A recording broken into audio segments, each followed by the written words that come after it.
在中国，能这样俯瞰晚霞的人只有14位，王亚平是其中之一。她2次飞天，是中国首位太空教师，也是中国首位太空漫步的女航天员。几个月前，她顺利完成神13飞行任务，返回地球。183天的在轨驻留，于她而言，像一次颇具科幻质感的太空生活实验。大约1年半以前，也是在这里，我和亚平初次见面。那时，她已经完成了神10任务，正在为空间站任务而努力训练。谢谢您接受我们采访。别客气。梦想就像宇宙中的星辰，看似遥不可及，但是只要你努力，就一定能够触摸得到。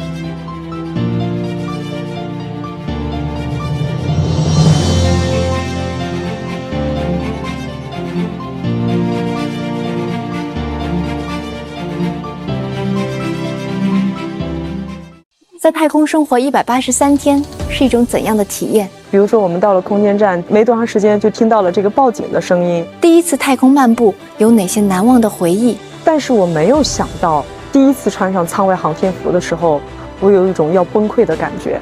第一个太空里的中国年是怎么过的？8菜1汤，而且还有饺子，3种馅的。如果白昼流星真的变成现实，今天9时56分，神舟13号载人飞船返回舱。着陆切散了这个工作是我的工作，你要想切成直立，这个真的是非常非常难的。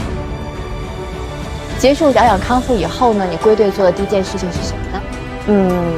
第一件事情是，来，宝宝，妈妈一会儿教你包一个花瓣饺子，好吗？闻到香味了。搞不清楚自己是在太空还是在地球上。我在这个舷窗拍了很多地球美丽的照片，重返地球，重返生活，重返家庭，重返训练，再重返太空。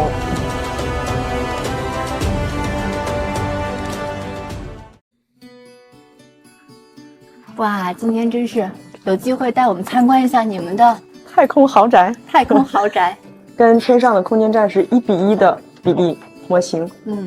这边是。这边向哪里？对，整个这就是我们的天河核心舱，这是我们的后追段，然后那边呢就是我们的天舟。当时我们是天舟3号货运飞船，就是我们的快递船。我们拆快递就从那里边拿出来，然后在这边拆，或者在那里边拆。所以亚平这个上面直接扶手，也可以固定手，也可以固定脚。我曾经就在这个位置，把脚固定在这上面，倒立着打太极拳。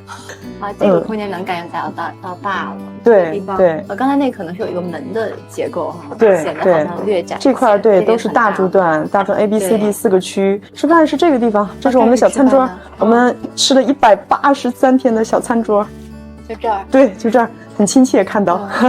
3个睡眠区，1个卫生区。在太空这个地方，这个区就是我的睡眠区。睡这儿。对，这是我的睡眠区。这个舷窗就是我们看向地球的舷窗。我在这个舷窗拍了很多地球美丽的照片。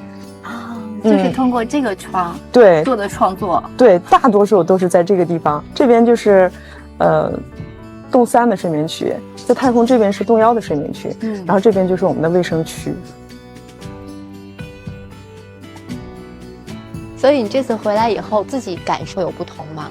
上一次飞行是15天，神舟10号飞行是15天的时间，那么这次飞行呢是180多天，所以这么长的时间真的是足以让我们会产生很多的身体记忆和习惯记忆。比如说，我刚回来的时候拿杯子喝完水，就特别想把杯子粘到某一个地方，生怕它飘走了。然后比如说我要给别人递个东西，我就特别习惯性的想直接飞过去，撇过去，就像太空一样。刚回来，在床上睡觉的时候，总会觉得哎呀，好像有点硌得慌，因为太空睡觉都是飘着的嘛。回到地面，第一次在水龙头底下洗手的时候，我内心特别复杂，就是因为在天上180多天的时间，真的是很想念地球上的这种哎呀水龙头下洗手的这种感觉，很想念。所以那一刻我就自己在想，哎呀，这是做梦的，这还是真实的？有一种恍惚的感觉。因为我们大家很关心啊，就是觉得你每次出现在画面前面的状态非常好，所以会化妆吗？除非有一些要出镜的时候，或者有一些特殊任务的时候，会稍微化一点点淡妆。但是太空我们只能用湿纸巾来擦手，用毛巾来擦脸和代替洗澡。大概多长时间之后，你自己的感受觉得和之前差不太多了？刚回来的时候，就感觉你要一动，就感觉东西都在晃，不是你在动，就所有的东西都在晃。所以我们刚回来的时候，头几天就是要尽量躺着，它得有一个重力再适应的这么一个过程。反正这次见到你就觉得状态已经特别好了。对，现在我觉得完全适应了地球生活。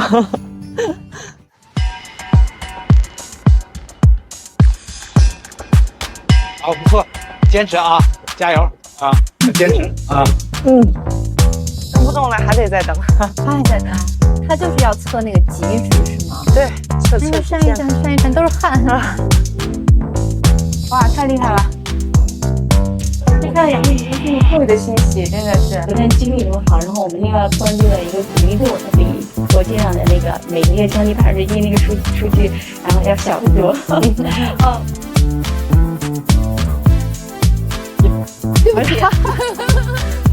有点近。专业教练哪儿去了？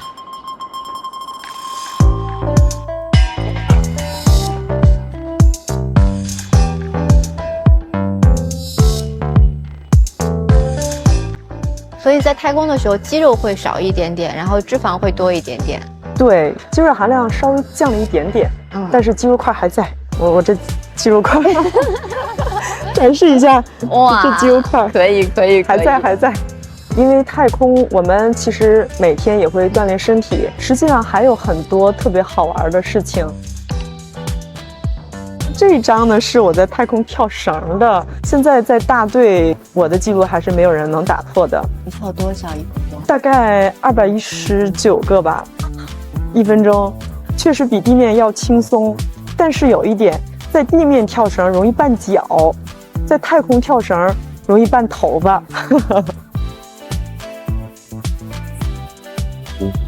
网友们起名叫排队吃果果，空间站排队吃果果，很有仪式感的吃完了空间站的最后一个苹果。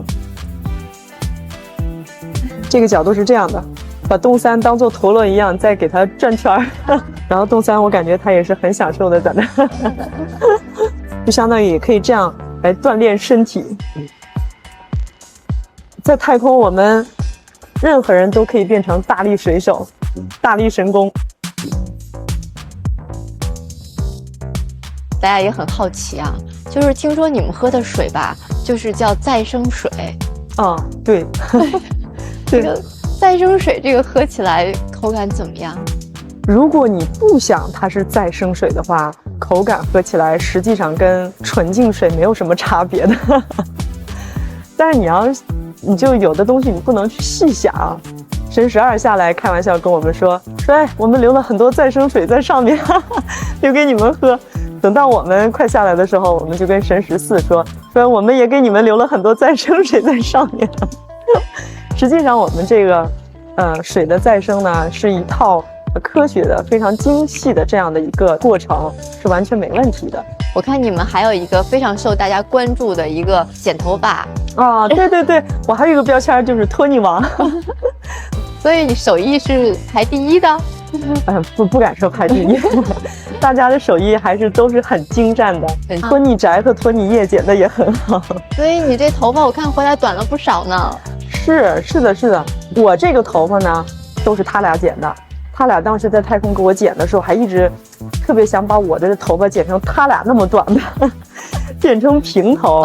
我说那不行，人家大家一看，怎么神舟13号任务上去2个男航天员，1个女航天员，回来的时候咋看发型都变成3男航天员。要说到发型，你知道吗？就是你们刚上天的时候，就是你的那个特别卡的冲天小辫子最火，你知道这事儿吗？我一开始是不知道的，是后来有一次天地视频通话，我们家姑娘我女儿跟我说，说妈妈，你知不知道你的头发像什么？我说像什么呀？他说我觉得特别像孔雀开屏。就是我小姨说特别像一颗菠萝。然后后来我才知道，网友们其实有很多这种说法，有的网友说像一棵小树，还有的网友说特别像《西游记》里某位神仙的发型。但是挺可爱的感觉。当时大家关注度很高，冲上了热搜。这个一开始真不知道。后来我就经常变一变发型，就有的时候哎呀这小菠萝头扎着，有的时候我就会把它扎成一个那种丸子头。然后其实后来我还扎过一个特别好玩的发型，2个小揪揪的那种，像哪吒一样的那个。我还曾经扎过那个。而且我还拍了照片留念。太可爱了。2个小发揪，这些小花是因为全是我女儿给我戴的。这全是她自己特别喜欢的头花。而且这个相当于是一个盲盒，就是我们一个小福袋。之前是我都不知道，到了太空中之后，上面写的动量的福袋，打开一看，装的全是我女儿给我装的这些她喜欢的这种头绳和这种头花。小惊喜。对，小惊喜。有没有一些就是意料之外的这种突发情况？肯定是有。比如说我们到了空间站没多长时间，就听到了这个报警的声音，有灯光的这种显示，灯光报警，还有我们的声音报警。我第一次听到这个还是挺紧张的，就赶紧去我们的那个显示器上看到底是什么原因。好在它是一个正常的一个这么一个报警，不是那种突发的那种意外情况。后来时间长了之后就相对来说比较从容了。前面是节点舱。节点舱呢就是神舟13号任务和神舟12号任务就是在节点舱进行的出舱。我们的舱外航天服然后我们的出舱舱门都是在这里。这一次出舱整个的过程有没有什么让你印象特别深？为这个出舱，其实我们在地面进行了几年的训练，大家心理上其实都是非常有信心的。但是我没有想到，到了太空当中，我第一次穿上舱外航天服的时候，我有一种要崩溃的感觉。你在地面的时候，你穿上它做任何一个动作都非常的费劲。太空当中跟地面不一样的，又因为失重，你穿着压力服克服这么大的压力，你还要把自己再固定好，还要再去做这个动作，真的是很难很难。哎呀，我感觉我出不了舱了，我完不成其他的动作，我控制自己就非常非常的难，没有自信了。我在想我到底能不能完成这个出舱任务。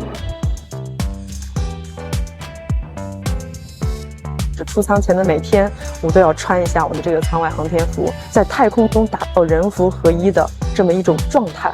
另外一个就是，我非常认真的就是调整了我的衣服的尺寸，然后再一个是，我就在我舱内所有可能我会经过的路径上系了一圈绳，软绳，就我可以随时在我的路径上，我抓着这个绳，然后有一个支点，我可以做其他的动作。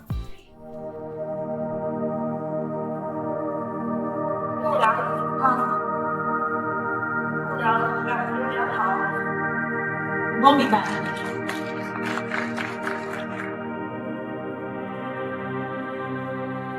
来吧，接受冻伤的拥抱吧。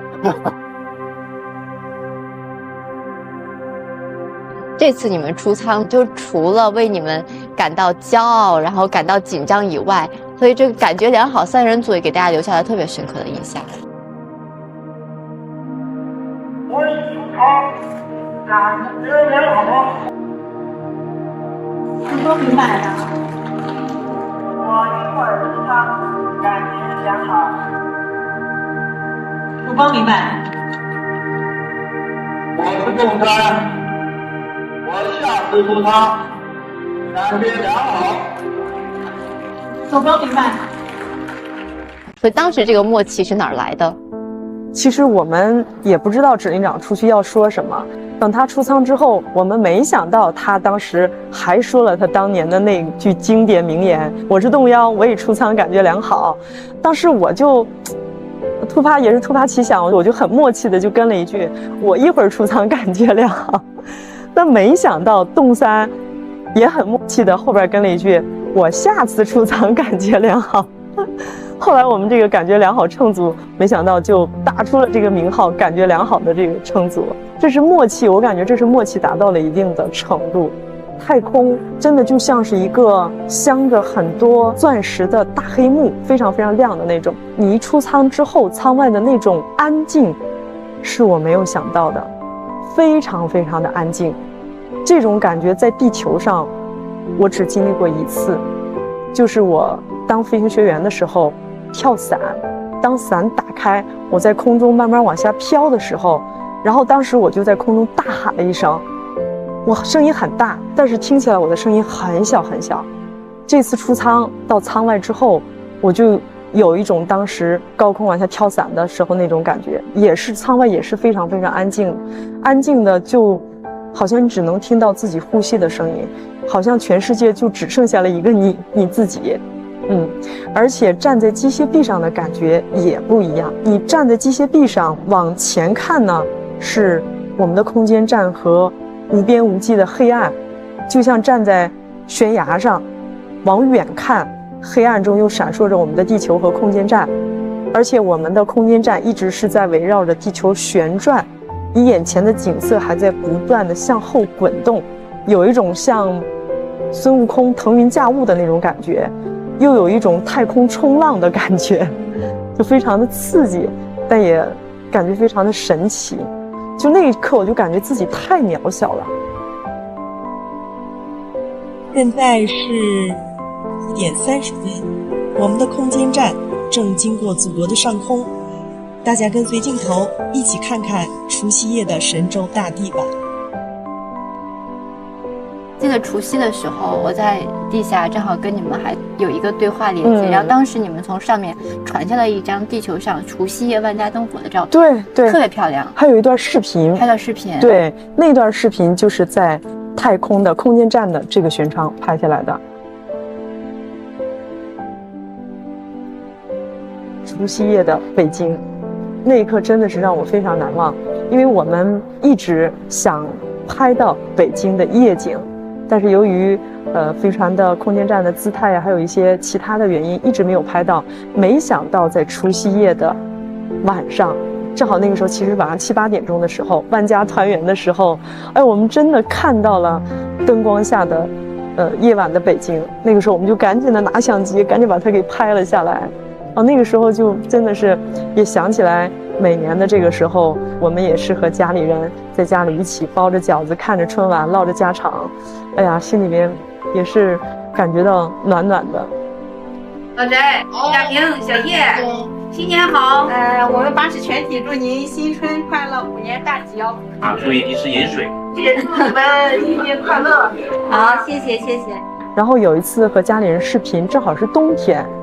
然后不小心那个摄像头它就扭了一个角度，我们正好看到窗外下了鹅毛大雪，我看到那个大雪就有一种很开心的那种感觉，我们就主动要求说把那个摄像头给我们对着窗外，过去一个3轮车，我们仨就特别高兴的在那喊，哎呀，一个3轮车，一个3轮车，又过去一辆自行车，我们仨又很高兴的在喊，哎呀，过去一个自行车，一个自行车，就是那会儿就已经感觉脱离地球生活太久了，就是看到地球上的任何一个事物都觉得非常的高兴，非常的亲切，就能感受到这种人间烟火的这种感觉。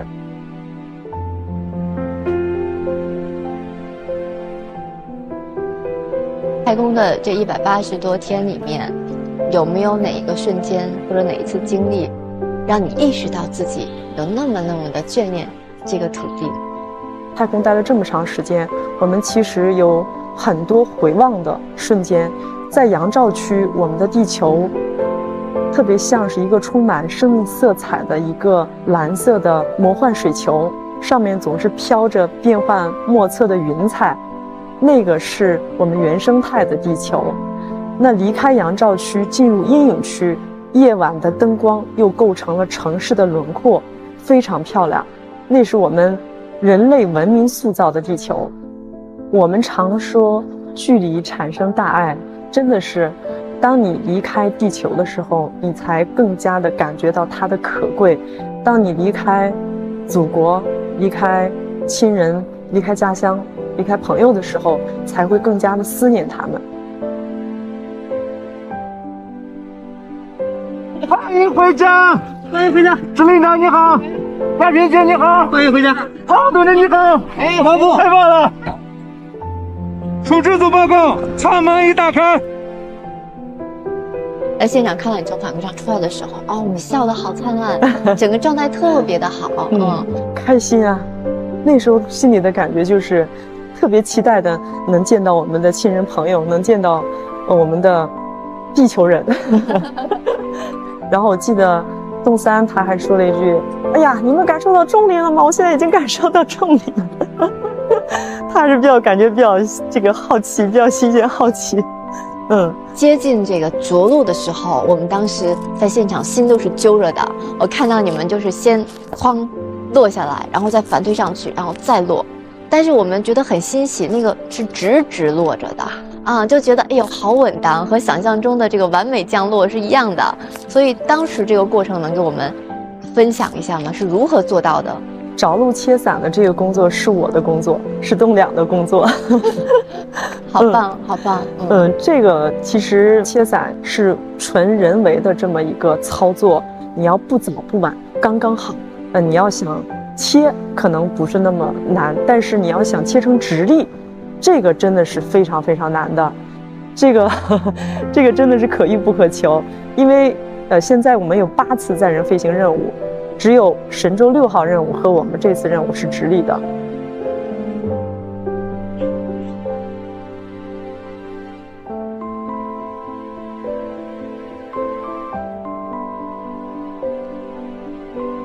阿姨，亚萍小的时候就会干活吗？是吗？速度型。干什么？饺子出锅了！哇，哎呀，真的是闻到香味了，宝宝，香不香？香，一会儿可以吃了啊。所以你当时回到家，这次执行任务回到家以后吃的第一顿家里的饭吃的是什么？就是饺子，就是饺子。对，就是饺子，还是妈妈的味道，妈妈的味道，妈妈包的饺子，好吃。我还看到您的母亲，上一次在送你们出征的时候也见过她，您可能都不知道。而且这段视频应该我从来没有给你看过，我今天给你看一下，就是她在这个大厅里面，现场给她拍了一段视频，给你看一下啊。她戴着眼镜，对，她为什么戴眼镜？是因为估计眼睛哭肿了，哭肿了。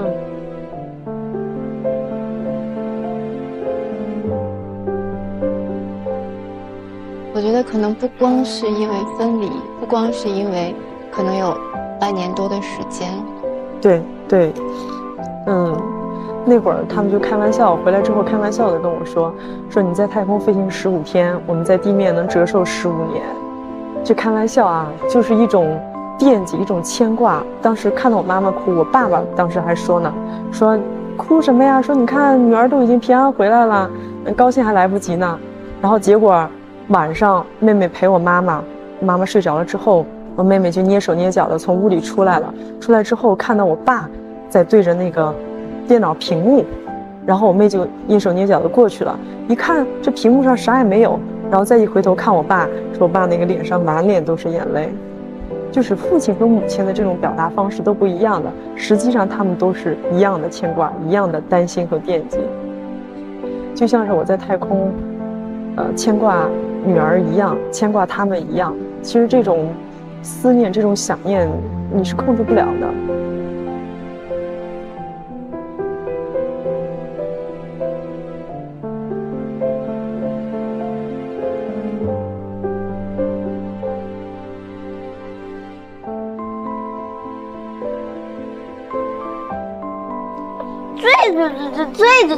最喜欢这个，就是这个，因为里面有小黄鸡。小黄鸡，爸爸，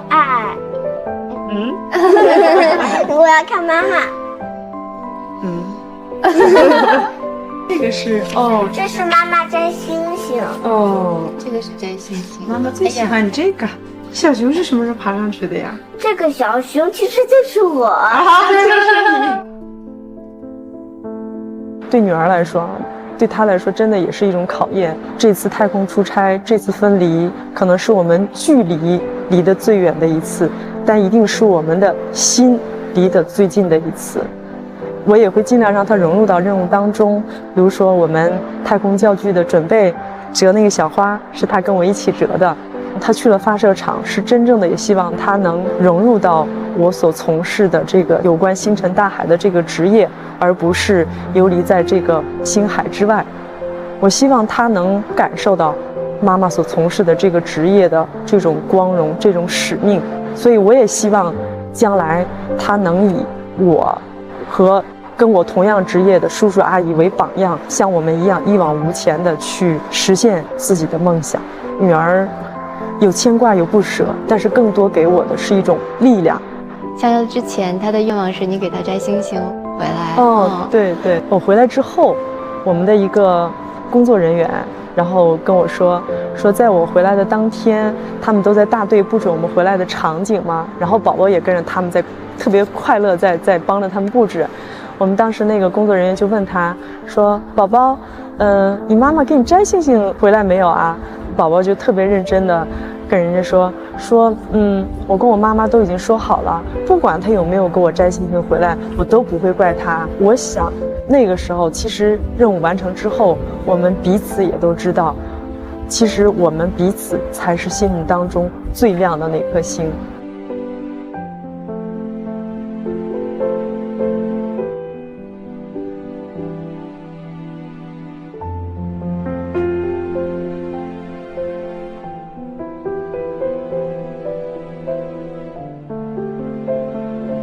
也就是你回地球的时候，那颗星星不小心掉在地上，我赶紧把它们捡起来，发现是2张金色的纸片。我当时一想说，这是纸片，难道星星妈妈摘的星星本来就是假的？不行，我得到时候将来自己去天空侦查一下。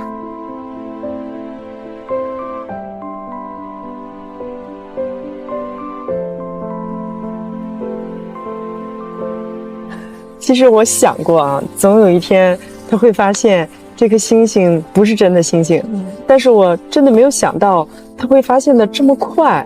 我觉得这颗我摘的星星就是一颗种子，播撒的是他对未知的好奇和鼓励他探索未知的勇气。你想要一颗什么颜色的星星？黄色的。黄色的五角星。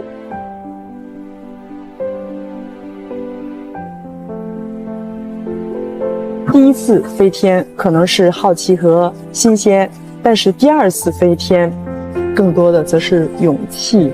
这份勇气是家庭给我们的，是大队和国家给我们的，我觉得更是这颗美丽的星球给我们的，因为去探索太空是我们全人类的一项事业。今天上午10时44分，搭载神舟14号载人飞船建长征2首次载人飞行发射任务，圆梦真实验舱已经完成出厂前所有研制工作，于近日运抵文昌航天发射场。很庆幸自己迈出的每一小步都能融进到国家航天事业发展的每一大步当中。中国载人航天30年，未来肯定会有一个又一个30年。希望可以站在我们探索的起点上，不断奔向星辰大海。我们确实是赶上了一个好的时代，让我们有机会去实现梦想，甚至是超越了梦想。而且我觉得宝宝他们更是赶上了一个好时代。你看这个夕阳美不美？美是吧？妈妈，你还要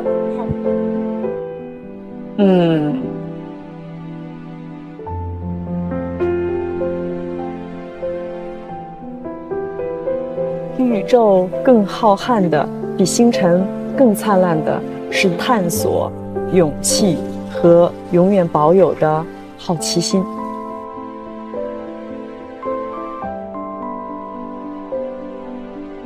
长大我也要去太空给妈妈摘星星。真的。